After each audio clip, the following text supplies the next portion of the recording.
नमस्कार साथियों, कैसे हैं आप सब लोग। उम्मीद है सभी बहुत अच्छे हैं, शानदार, लाजवाब, ज़बरदस्त, जिंदाबाद हैं। थोड़ा सा आप सभी को एक इंतजार करना पड़ा इस क्लास को शुरू होने में, क्योंकि हमारे यहाँ इंटरनेट का एक इशू था। उसके चलते ये क्लास आपकी समय से नहीं हो पाई, उसके लिए मैं माफ़ी चाहूँगा। पर अभी हम बिल्कुल बगैर देरी किए हुए शुरू करते हैं आपकी क्लास को। और कल हम लोगों ने इसमें जो टॉपिक पढ़ा था वो था आपका यूनिट्स यानी कि मात्रक।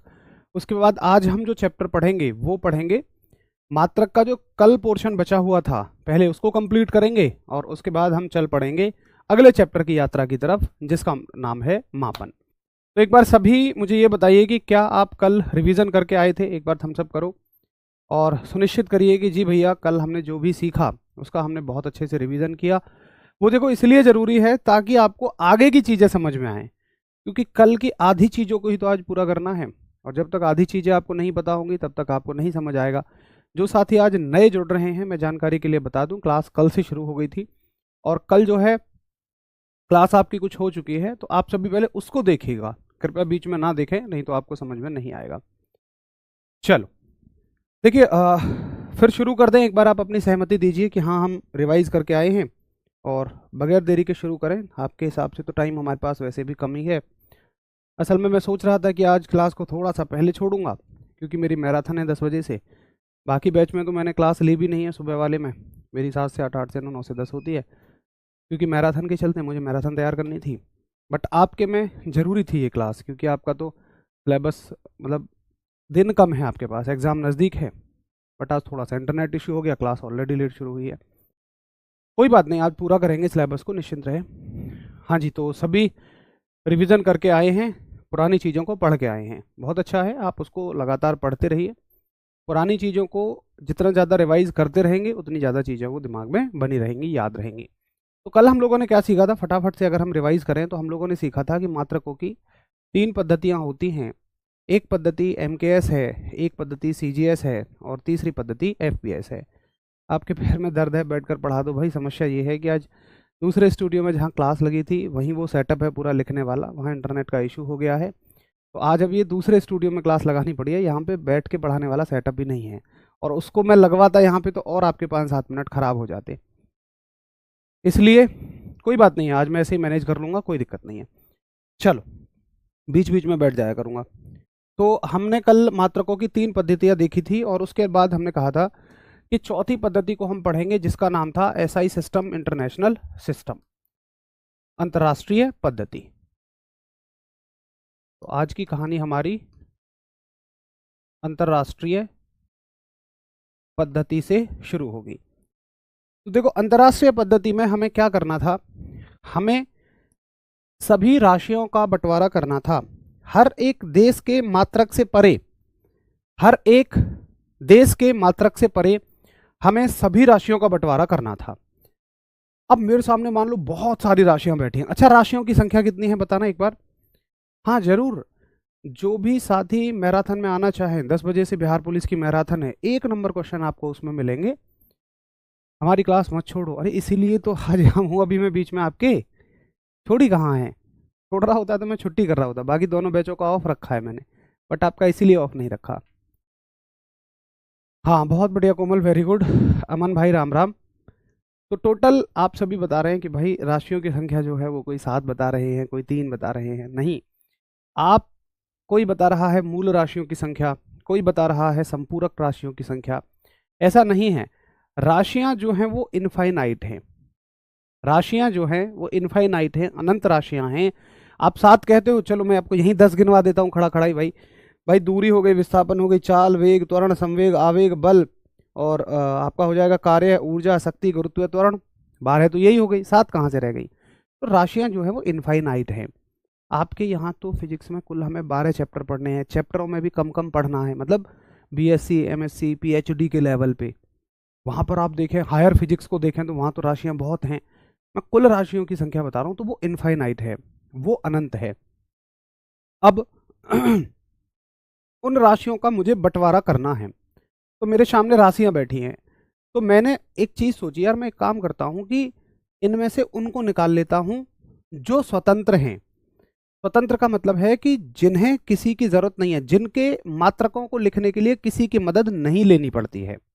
जैसे एक गांव में मान लो गांव बसा रहे हैं हम लोग, तो मैंने कहा कि भाई वो सब लोग आ जाओ जिनके पास अपने सारे संसाधन हैं। जैसे गांव में क्या होता है, कुछ घरों के पास सभी संसाधन होते हैं, जिनके पास नहीं होते उनसे मांग के काम चला लेते हैं। तो मैंने कहा कि वो सभी राशियां आ जाओ जिनके पास अपने मात्रक हैं। तो ऐसी 7 राशियां निकल के आई और हमने उनको बोला मूल राशियां। मूल क्यों बोला? क्योंकि बाकी सभी राशियां जो है ना वो इसी से मिलकर बनेंगी। तो ये जड़ है, जैसे पेड़ की जड़ होती है ना और पूरा पेड़ उस पर टिका होता है, तो ये 7 मूल हैं, बाकी सब इनसे मिलकर बनेंगी। और इनको हमने बोला फंडामेंटल क्वांटिटीज। फंडामेंटल क्वांटिटीज, मूल राशियां। तो मूल राशियों की संख्या कितनी थी? मूल राशियां कौन है? एक, अच्छा तो मैंने भेजा था, मैंने एक सेकंड, एक फोटो है वो लगा दो आप। बस बच्चों एक फोटो लगवा दूं है ना आपके लिए।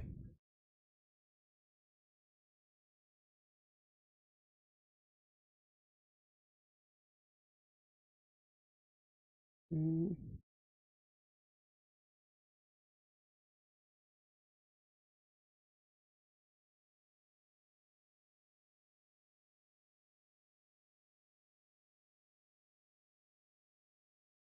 चलो, मूल राशियां फंडामेंटल क्वांटिटीज।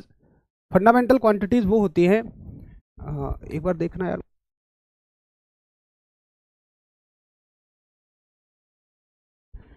तो फंडामेंटल राशियां, फंडामेंटल क्वांटिटीज कौन है? कि वे राशियां जिनके मात्रकों को लिखने के लिए, वे राशियां जिनके, या ऐसे कह दो, वे राशियां जो स्वतंत्र हैं। वे राशियां जो स्वतंत्र हैं। स्वतंत्र का मतलब कि मात्रक अपने होते हैं। ये समझने के लिए लिख दिया मैंने कि भाई ये स्वतंत्र का मतलब क्या होता है कि इनके जो मात्रक हैं वो अपने होते हैं। तो आप कहोगे विच आर फ्री।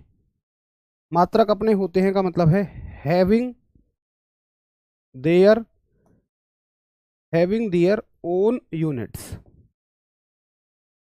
इनके पास अपने मात्रक होते हैं और इनकी संख्या कितनी होती है? तो भाई इनकी संख्या होती है, इनका नंबर जो होता है वो होता है 7।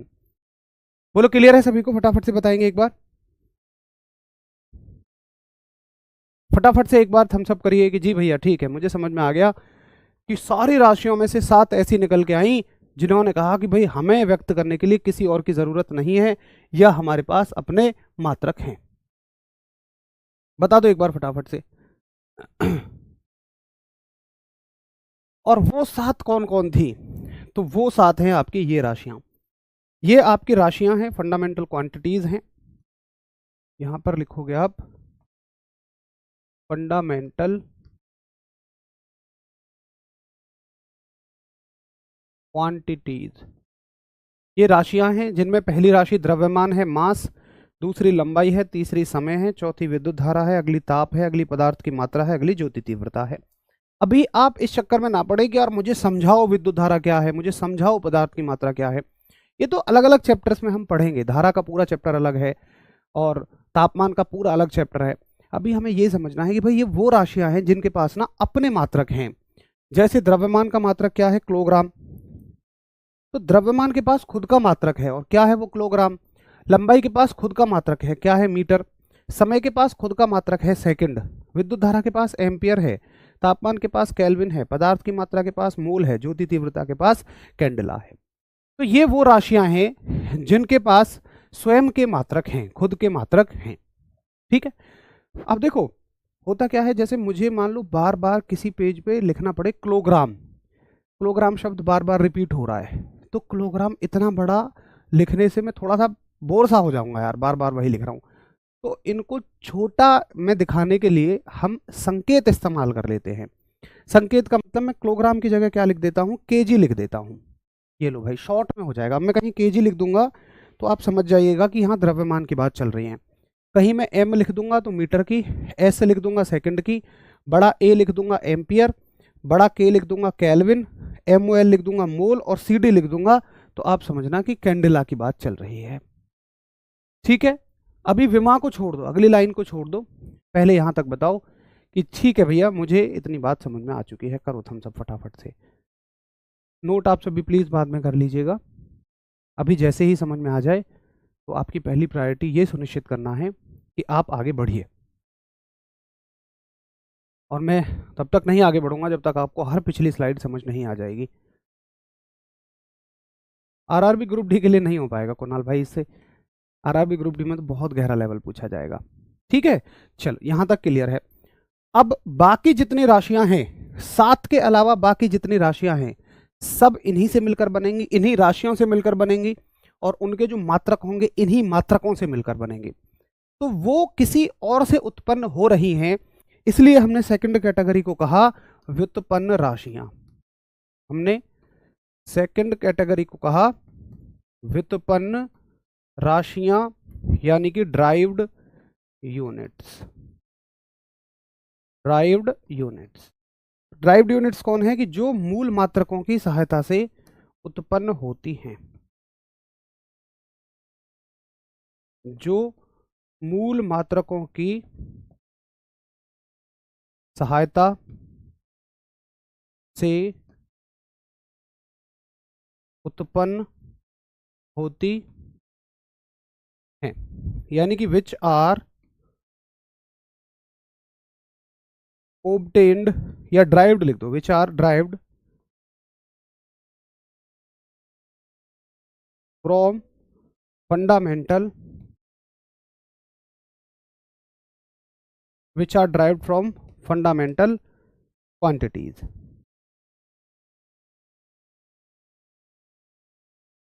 ठीक है, कि जो फंडामेंटल क्वांटिटीज से मिलकर बनती है। अब इनकी संख्या कितनी है, पहले एक एग्जांपल देखो जैसे कैसे मिलकर बनती है। जैसे एक एग्जांपल उठाता हूं, मान लो एक क्वांटिटी है चाल, स्पीड। आप बचपन से पढ़ते आए हैं कि भाई चाल बराबर होता है दूरी बटे समय, यानी कि स्पीड बराबर होता है डिस्टेंस अपॉन टाइम। तो ये जो राशि है, चाल जो राशि है, आप नजर मारें तो किन दो राशियों से मिलकर बन रही है, दूरी और समय से। तो दूरी यहां आ जाएगी और समय यहां आ जाएगा, तो इन दोनों राशियों से मिलकर ये एक नई राशि बनी। ऐसे ही आप बहुत सारी राशियां आप इन्हीं से मिलकर बनेंगी। आप मुझसे पूछो इनकी संख्या कितनी होती है, तो भाई इनकी संख्या इनफाइनाइट होती है। इनकी संख्या, इनका जो नंबर है वो इनफाइनाइट होता है, अनंत होता है। एक गड़बड़ आप क्या करना शुरू कर देते हैं, और मैंने बहुत सारी जगह पर किताबों में देखा है कि शुरुआत में ही बहुत सारी राशियां लिख दी जाती हैं और उनके मात्रक लिख दिए जाते हैं, और मजे की बात है कि आप रट रहे होते हो। ऐसे इंडक्टेंस की यूनिट हेनरी होती है, प्रेरकत्व का मात्रक हेनरी होता है, संधारित्र की धारा, संधारित्र की धारिता फैरड होती है। इस तरह से रटना शुरू कर दोगे, आपको नहीं पता कि संधारित्र की धारिता क्या है या प्रेरकत्व क्या है, जानते नहीं आप उसके बारे में, बस आप रट रहे हैं। रटी हुई चीजें आप हमेशा भूलेंगे। जिस चीज के बारे में जानते नहीं है अगर उसे रटोगे तो आप भूलोगे ही भूलोगे। आपको जानकारी तो होनी जरूरी है। तो मेरा तरीका क्या है कि भाई सारी की सारी राशियां चैप्टर्स में पढ़नी तो है ही, हर एक चैप्टर में राशि की अच्छे से जानकारी इकट्ठा करेंगे और वहीं के वहीं उसके मात्रक बना देंगे। अच्छा, और देखो इनके मात्रक कैसे बनते हैं। जैसे मान लो आप मुझसे कहोगे भैया इसका मात्रक बताओ, तो भाई इसका मात्रक जो है, इसकी यूनिट जो है वो तुम कैसे बनाओगे। चाल का जो मात्रक बनाओगे, दूरी का मात्रक बटे समय का मात्रक, और दूरी का मात्रक क्या है, मीटर। दूरी का मात्रक क्या है, मीटर है, और समय का जो मात्रक है वो सेकंड है। ठीक है, दूरी का मात्रक मीटर है और समय का मात्रक सेकंड है। तो इसका मात्रक कैसे बना, मीटर प्रति सेकंड। ये मीटर और सेकंड कहां से मिल रहे हैं, ये मूल मात्रकों से मिलकर बन रहे हैं। भाई ये मूल राशियां हैं और इनके जो मात्रक हैं वो मूल मात्रक हैं। तो मीटर और सेकंड किससे मिलकर बने, मूल मात्रकों से मिलकर बने। तो हम इन्हें रटेंगे नहीं, हर एक चैप्टर में राशि सीखेंगे और वहीं साथ के साथ हम यूनिट को बनाना सीखेंगे, रटेंगे बिल्कुल भी नहीं। ठीक है, तो फटाफट से एक बार थम्स अप करेंगे। कल तो आप ऐसे बोले कि पैर में चोट लग गई है, पर सर आज सही हो गई एक दिन में। अच्छा, तो सचिन आप ऐसा कहना चाह रहे हैं, आपके शब्दों से प्रतीत हो रहा है कि मैंने जो है कल आइए आइए, बहुत बढ़िया, नोट करिए फटाफट से एक बार, थम्स अप करिए।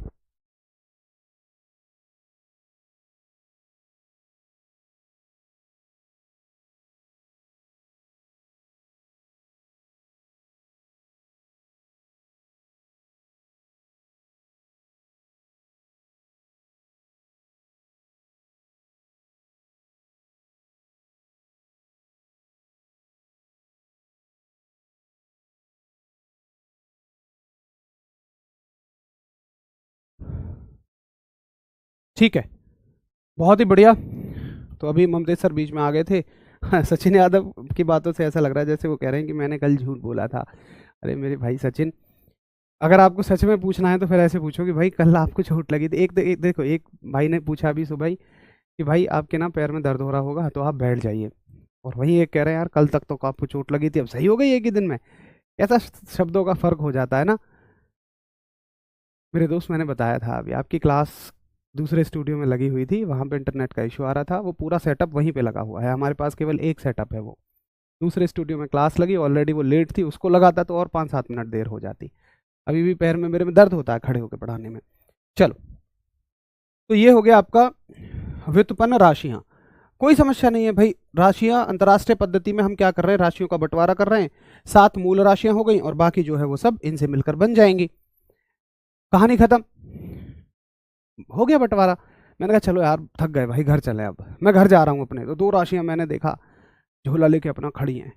अरे मैंने कहा तुम्हारा बंटवारा नहीं हुआ? उन्होंने कहा नहीं। हमने कहा ये बताओ तुम्हारे पास अपने मात्रक हैं या मूल मात्रकों से मिलकर बनेंगे, तुम्हारे मात्रक या तुम?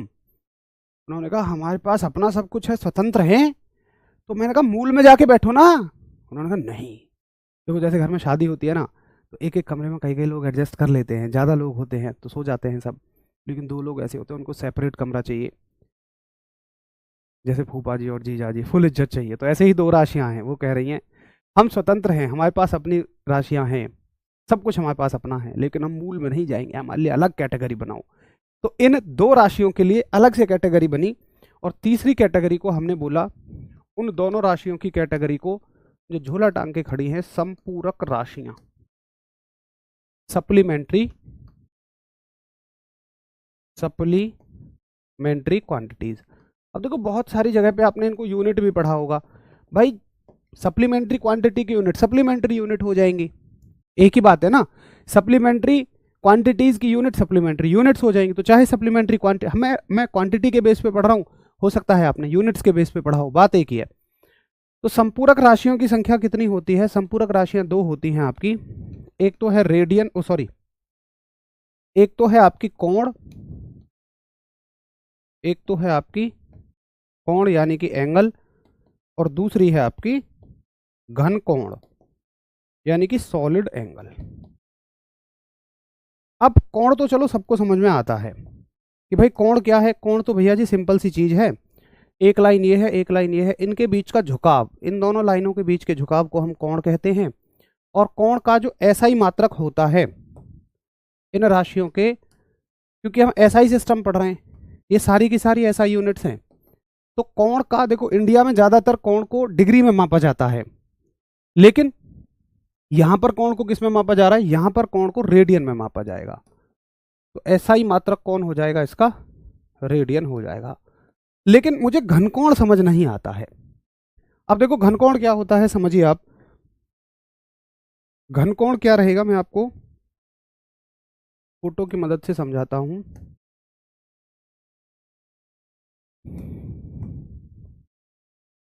अरे भाई आजा, अच्छा यार इधर वो नहीं है क्या? है तो सही। सॉलिड एंगल, देखो क्या होता है सॉलिड एंगल। जैसे किसी स्फेयर को लो आप, किसी गोले को लो, जैसे आप तरबूज को देखते होंगे ना, तरबूज में जब चीरा लगाया जाता है आपको दिखाने के लिए, तो देखो इस तरह का सेक्शन जो बन जाता है। अब यहाँ का जो कोण है वो पूरा गोल बनेगा, इसी कोण को हम सॉलिड एंगल कहते हैं, इसी कोण को हम घन कोण कहते हैं। यानी कि जो ऑब्जेक्ट 3D है, 3D का मतलब जैसे गोला हो गया, इनमें बनने वाले कोण को हम सॉलिड एंगल कहते हैं, घन कोण कहते हैं। और घन कोण का जो मात्रक है ये होता है आपका स्टेरेडियन। घन कोण का मात्रक है आपका स्टेरेडियन। तो अगर आप ये कह दें कि मुझे सब समझ में आ गया, तो मैं कह दूंगा कि ये चैप्टर द एंड हो गया यूनिट्स वाला। फटाफट से थम्स अप करो और हम आगे चलें। सभी थम्स अप करिए और फिर हम अगले चैप्टर पे चलें जिसका नाम है मात्रक, यानी कि यूनिट्स, मेजरमेंट।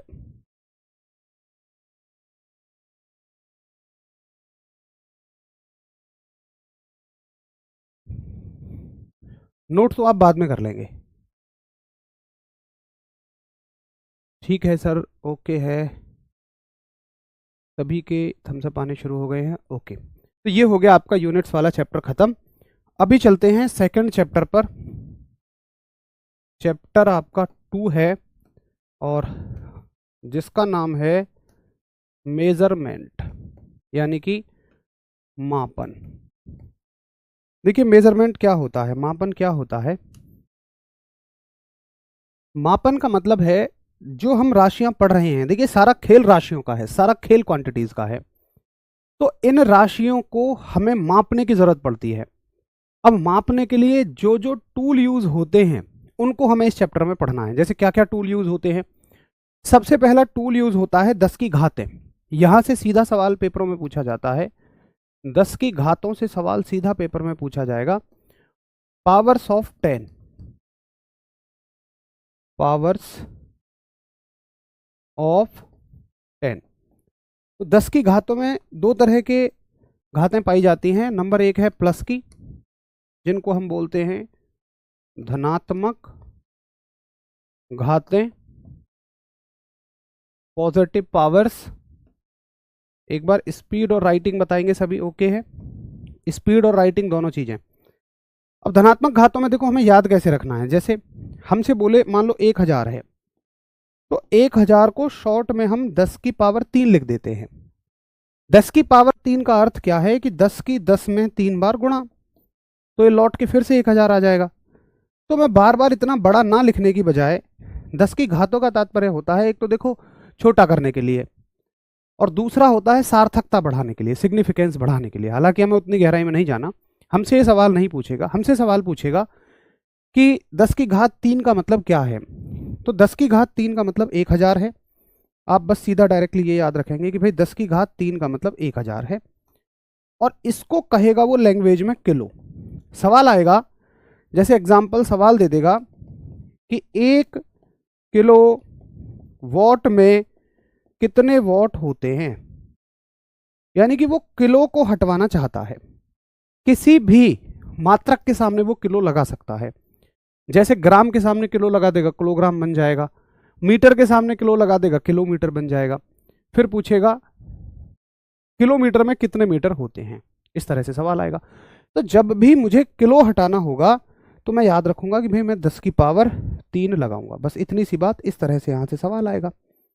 ऐसे ही ये तो 10 की घात 3 हो गई। ऐसे ही आपसे सवाल पूछेगा 10 की घात 6 को लेके। मुझे 1 सेकंड का समय दो बस। यहां आ जा भाई। चलो, 10 की घात 6 को लेके सवाल पूछेगा। तो 10 की घात 6 का मतलब आप कहोगे कि भैया जी ये होता है मेगा। कुछ साथी अगर हिंदी में सुनना चाहते हो तो वैसे तो नाम है ये, नाम तो हिंदी इंग्लिश दोनों में बराबर ही रहेंगे, मेगा। और 10 की घात 9 जो है उसको बोला जाएगा गीगा। 10 की घात 9 को बोला जाएगा गीगा। तो प्लस में हमें केवल 3 ही पावर पढ़नी है, बहुत ज़्यादा पावर्स प्लस में नहीं पूछी जाती हैं। सीधा सवाल आएगा कि किलो में कितने मतलब किलो वॉट में कितने वॉट होते हैं, या मेगा वॉट में कितने वॉट होते हैं। तो मेगा वॉट में 10 की पावर 6 वॉट हो जाएंगे, गीगा वॉट में 10 की पावर 9 वॉट हो जाएंगे। ठीक है। अच्छा, ऋणात्मक घातों का स्कोप ज़्यादा है, वहाँ पर संख्या ज़्यादा है। जो निगेटिव पावर्स हैं वहाँ से सवाल ज़्यादा पूछा जाएगा। जैसे ऋणात्मक पावर्स में तो 10 की घात -1 से भी पूछा जाएगा कि 10 की घात -1 को क्या कहते हैं। तो 10 की घात -1 को आप कह रहे होते हो डेसी। जो साथी हिंदी में सुनना चाहते हैं, डेसी। 10⁻² को आप कह रहे होते हो सेंटी, 10⁻³ को आप कह रहे होते हो मिली। माइनस का और प्लस का फर्क याद रखना।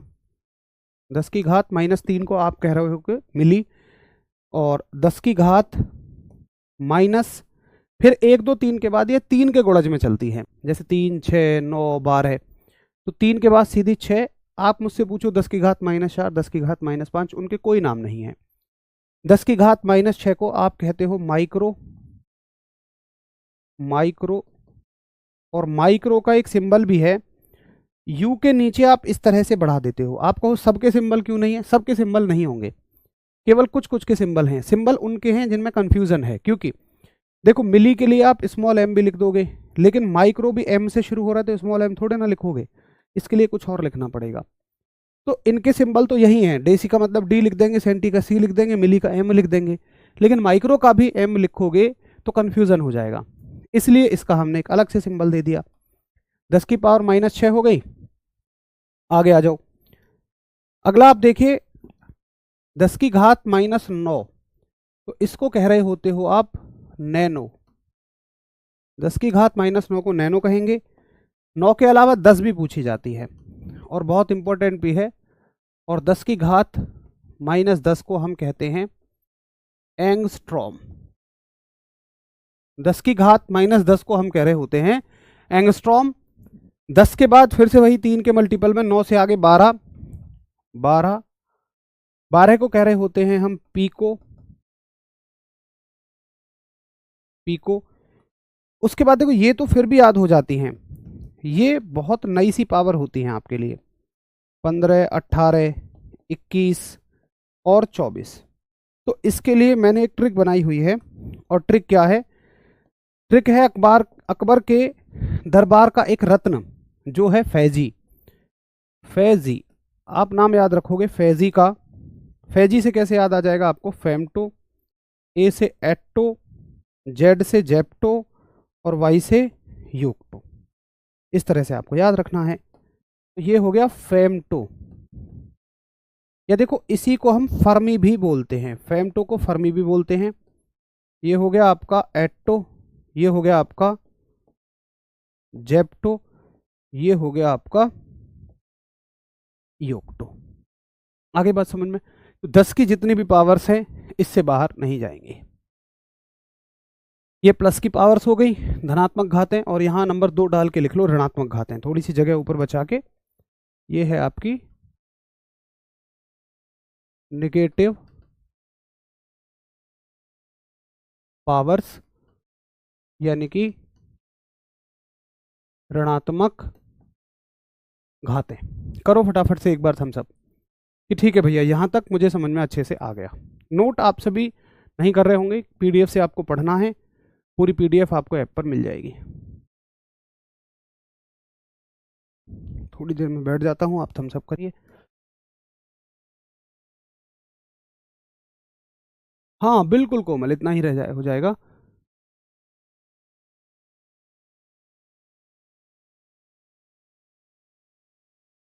हाँ मोहित, बिल्कुल ये कंप्यूटर की मेमोरी में यूज होती हैं, बिल्कुल भाई। वहाँ पे किलोबाइट, मेगाबाइट, गीगाबाइट, इस तरह से हम पढ़ रहे होते हैं।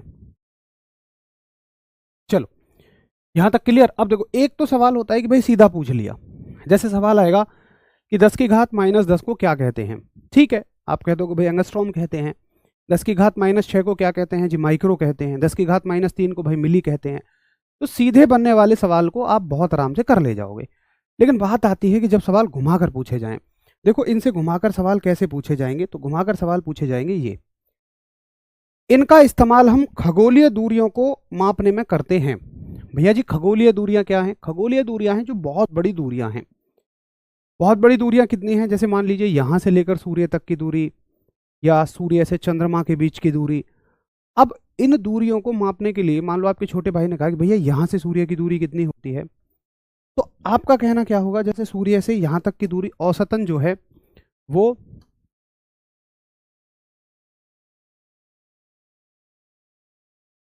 ये लगभग इतनी रहती है, मान लो ये दूरी है। तो आप अपने छोटे भाई को ये बताओगे या आप खुद भी इसको पढ़ोगे कि भाई ये सूर्य की दूरी है, ये कितनी, इकाई, दहाई, सैकड़ा, हजार, 10,000, लाख, 10 लाख, करोड़, 10 करोड़, अरब, 10 अरब, भैया आगे क्या। तो बड़ी दूरियों को हम ऐसे ना पढ़ते हैं ना लिखते हैं, उनको हम पावर की फॉर्म में पढ़ते हैं। हम कैसे पढ़ते हैं, ऐसे नहीं पढ़ेंगे हम क्या करेंगे, एक सेकंड रुको, 1 2 3 4 5 6 7 8 9 10 11, एक अंक इसमें से कम कर दो, 11 कहाँ बन रहे हैं, ये 1 2 3 4 5 6 7 8 9 10 11, यहाँ 11 अंक बन गए। तो 11 के बाद मैं एक दशमलव लगा दूंगा, ये बन जाएगा 1.5, बाकी सबको छोड़ दूंगा। आप जानते होंगे इसको कि ये 3 से ज़्यादा है, 5 से ज़्यादा है या कम है तो ऐसे छोड़ देते हैं। और जितने भी मैंने संख्याओं के बाद दशमलव लगाया है मैं 10 की घात 11 लिख दूंगा, तो मेरे लिए आसान हो जाएगा ऐसे पढ़ना इनको। ठीक है, तो पावर्स को हम क्यों यूज करते हैं, ताकि बहुत बड़े बड़ी संख्याओं को हम छोटे में लिख सकें। तो एक दूरी पूछी जाती है आपसे कि एक एस्ट्रोनॉमिकल यूनिट में कितने मीटर होते हैं। तो एक एस्ट्रोनॉमिकल यूनिट में 1.5 गुणा 10 की घात 11 मीटर होते हैं। एस्ट्रोनॉमिकल यूनिट है क्या, सूर्य और पृथ्वी के बीच की दूरी। तो एस्ट्रोनॉमिकल यूनिट है क्या, ये है भैया जी सूर्य व पृथ्वी के बीच की दूरी, यानी कि distance between sun and earth. सूर्य व पृथ्वी के बीच की दूरी, distance between sun and earth, एक दूरी हो गई। उसके अलावा दूसरी दूरी आपसे क्या पूछी जाती है, एस्ट्रोनॉमिकल यूनिट के अलावा आपसे जो दूरी पूछी जाती है, इसको मैं यहां तक बंद कर दे रहा हूं, वो है प्रकाश वर्ष। भाई प्रकाश वर्ष में क्या रहेगा, देखो प्रकाश वर्ष है कि प्रकाश ने एक साल में कितनी दूरी तय की, सूर्य के प्रकाश ने एक साल में कितनी दूरी तय की। तो सूर्य का प्रकाश एक साल में 9.46 गुणा 10 की घात 15 मीटर चलता है, और इसको हम कहते हैं लाइट ईयर LY। तो सवाल आएगा एक प्रकाश वर्ष में कितने मीटर, तो 9.46 गुणा 10 की पावर 15 मीटर। दूसरा सवाल आएगा प्रकाश वर्ष किसका मात्रक है, ये बहुत इंपॉर्टेंट सवाल है, क्योंकि इसमें वर्ष लगा है। बच्चा सोचता है कि यार ये समय का मात्रक है, लेकिन ये दूरी का मात्रक है कि प्रकाश कितनी दूरी चल रहा है, मीटर में लिख रहे हैं ना। तो प्रकाश वर्ष का अर्थ है कि प्रकाश द्वारा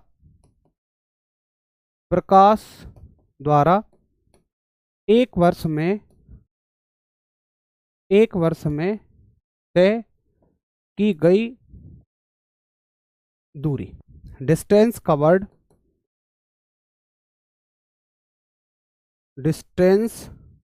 बाय लाइट इन 1 ईयर, प्रकाश के द्वारा एक वर्ष में तय की गई दूरी। ठीक है, अच्छा एक हमारे पास दूरी होती है पारसेक। पारसेक क्या होती है ये तो नहीं जानने की हमें जरूरत है, बट पारसेक से संबंधित एक बहुत महत्वपूर्ण सवाल है कि पारसेक जो है वो दूरी का सबसे बड़ा मात्रक है। क्यों मात्रक है बड़ा, क्योंकि देखो यहाँ 11 है, यहाँ 15 है, यहाँ 16 है, तो 10 की घात को देखो आप सबसे ज्यादा किस में है, पारसेक में है। तो आप कहोगे कि पारसेक जो है वो दूरी का सबसे बड़ा मात्रक, यानी कि लार्जेस्ट यूनिट ऑफ डिस्टेंस, दूरी का सबसे बड़ा मात्रक, largest unit of distance. Clear है सभी को। तो ये 3 पॉइंट आपको पढ़ने हैं दूरियों से संबंधित, 10 की घातों से संबंधित, जो एग्जाम में पूछे जाते हैं। सीधा सवाल छपेगा यहां से सीधा। तो करिए एक बार हम सब की, जी भैया मुझे आपकी बात समझ में आ गई, और फिर हम लोग आगे बढ़ें। 9.4 गुणा 10 की पावर 16 भी लिख सकते हैं क्या, वैसे इस चीज से कोई सवाल नहीं आएगा, बट नहीं लिख सकते। 9.46 गुणा 10 की पावर 15 को आप अगर 10 की पावर 16 लिखना चाहते हो तो पॉइंट को यहाँ पर लेकर जाओगे, यानी कि 0.946 इंटू 10 टू द पावर 16, और ऐसे अच्छा नहीं लगता तो 0 लगा लेते हैं बस, तब लिखोगे 16। अंक हटाने से 16 नहीं लिखोगे, अंक तो हटा ही नहीं सकते हो आप। 9.46 को आप 9.4 नहीं लिख सकते, 946 को 994 कैसे बना दोगे, या 940 कैसे बना दोगे, 6 की कमी हो जाएगी।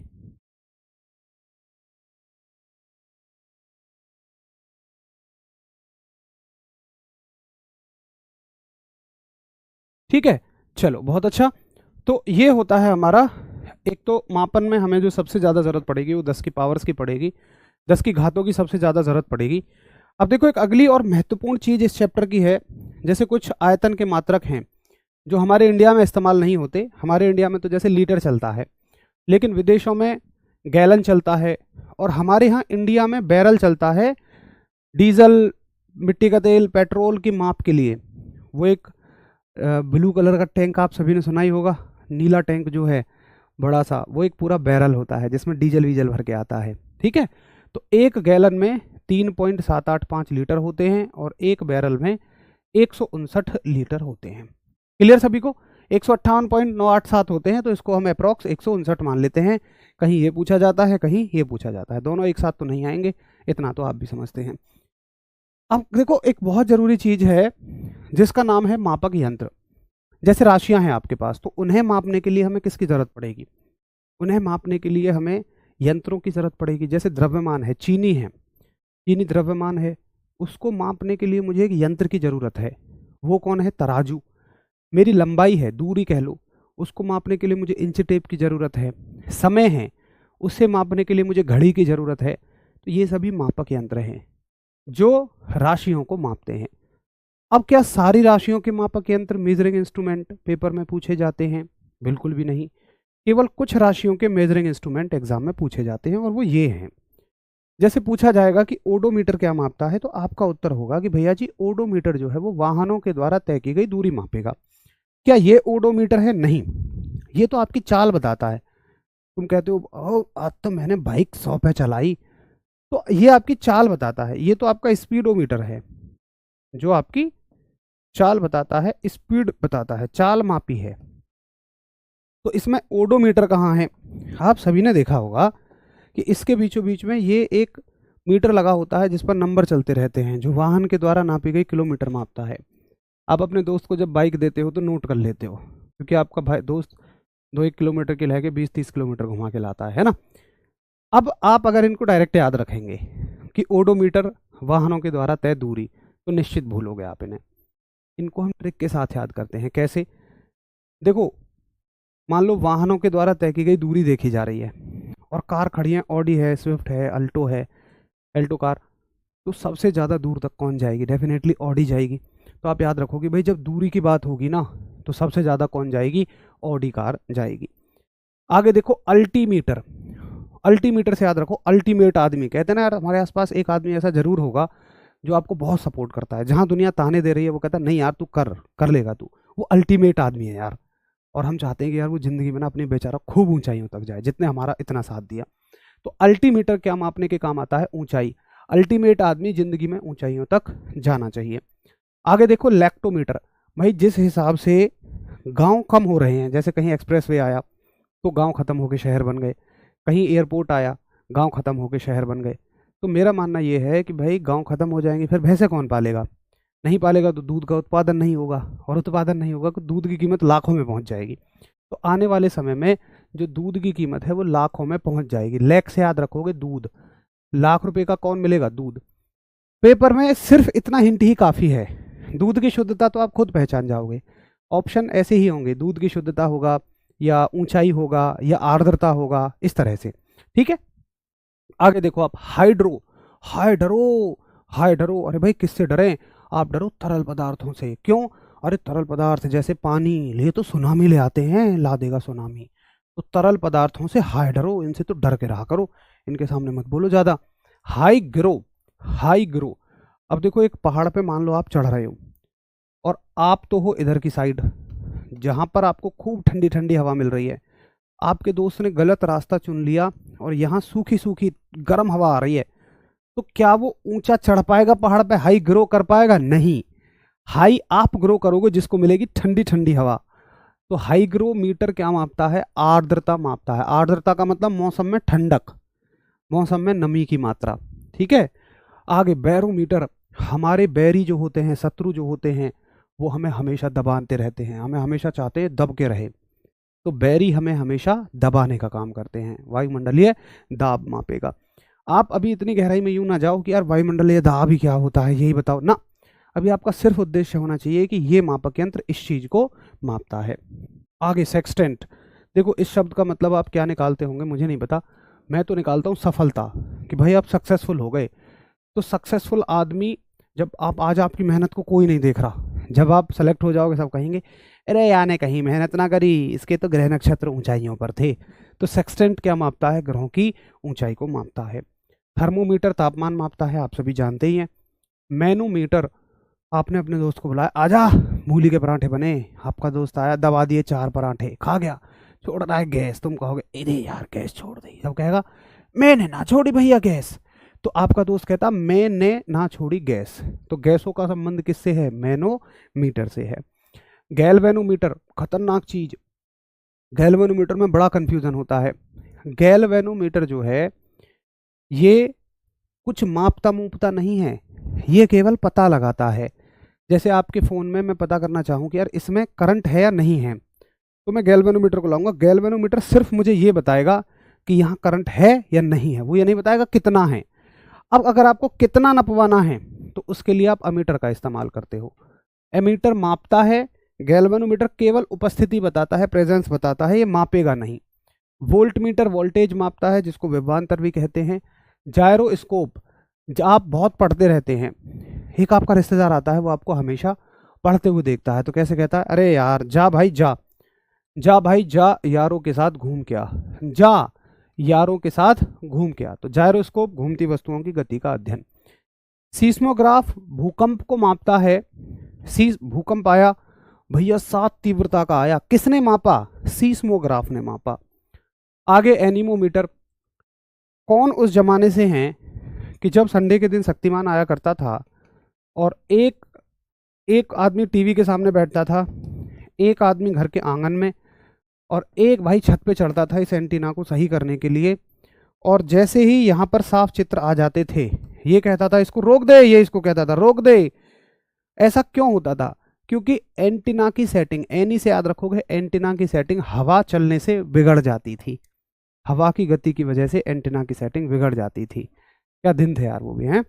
आगे आप देखो फैदोमीटर, देखो आप अगर समुद्र की गहराइयों में जाएंगे तो आपका दम घुटना शुरू हो जाएगा। तो फैदोमीटर क्या मापता है? समुद्र की गहराई।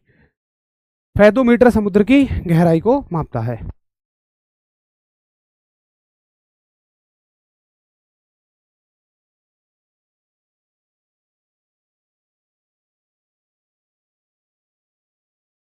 चलो आगे देखो स्फिग्मोमैनोमीटर। स्फिग्मोमैनोमीटर क्या मापता है भाई? ये मापता है ब्लड के प्रेशर को। अरे देखो ये है स्फिग्मोमैनोमीटर, अबे ये नहीं, ये तो ये फुसफुस वाला जो होता है ये ब्लड के प्रेशर को मापता है। आगे देखो आप पॉलीग्राफ, झूठ का पता लगाएगा। जिसकी झूठ का पता लग गया उसकी खुल गई पोल, जिसकी झूठ का पता लग गया उसकी खुल गई पोल। आगे देखो बोलोमीटर, तापमान में परिवर्तन। अब क्या होता है, जैसे ही सर्दियां आएंगी या गर्मियां आती हैं, तापमान बढ़ता है तो हम बोलने लगते हैं अरे भाई गर्मी आ गई और सर्दी आ गई। तो जैसे ही तापमान में परिवर्तन होगा हम बोलने लग जाते हैं, बोलोमीटर। आगे देखो टैकोमीटर, ये पता लगाता है आरपीएम का। आरपीएम क्या होते हैं? रेवोल्यूशन पर मिनट। रेवोल्यूशन पर मिनट का मतलब घूर्णन प्रति मिनट। घूर्णन प्रति मिनट का मतलब घूमने वाली चीज ने 1 मिनट में कितने चक्कर लिए, इस बात को टैकोमीटर मापता है। पायरो हेलियोमीटर, पायरो का मतलब तापमान, हेलियो माने सूर्य, सूर्य के तापमान को मापने के लिए हम पायरो हेलियोमीटर का इस्तेमाल करते हैं। देखो ऐसा तो है नहीं कि आप सूर्य का तापमान मापोगे और थर्मोमीटर से नप जाएगा, ऐसा तो है नहीं।